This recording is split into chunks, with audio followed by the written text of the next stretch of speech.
सगळे प्लीज थोडं शांत होऊन जा प्लीज. मी स्टार्ट करतोय.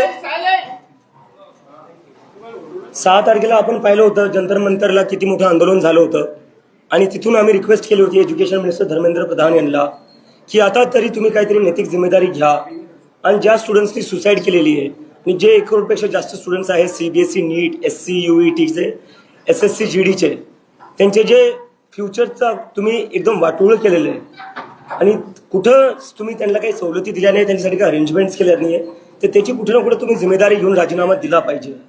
आम्ही हे 6 तारखेला त्यांना रिक्वेस्ट केली होती आणि आम्ही 13 तारखेपर्यंत अल्टिमेटम दिलं होतं. जर 13 तारखेपर्यंत राजीनामा देणार नसतील तर आम्ही हे आंदोलन देशव्यापी घेऊन जाऊ असं बोललो होतो. आणि मागच्या 1 आठवड्यात मी पुण्यात आंदोलन केलं, मी लखनौत केलं, मी अमृतसरमध्ये केलं, मी जयपूरला केलं, आज मी नागपुरात आलेलो आहे.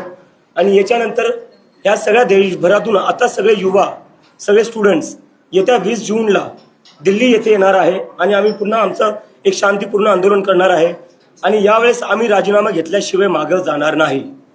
तर आज नागपूरच्या आंदोलनानंतर मी सगळ्यांना आवाहन करतो, जेवढे या देशातील पेरेंट्स असतील, स्टुडंट्स असतील, युवक असतील, आपण सगळ्यांनी दिल्लीला 20 जूनला यायचं आहे आणि राजीनामा घेतल्याशिवाय जायचं नाही आहे.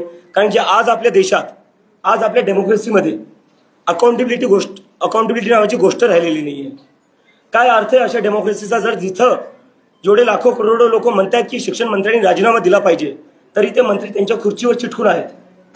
कधीपर्यंत असं चालणार आहे? हेच जर एखाद्या मंत्र्याच्या घरच्या मुलांनी जर आत्महत्या केली असती तर पूर्ण सरकार इकडच्या तिकडे झालं असतं. ऑफिसर्स 5-5 मुलांनी सुसाईड केलेलं आहे.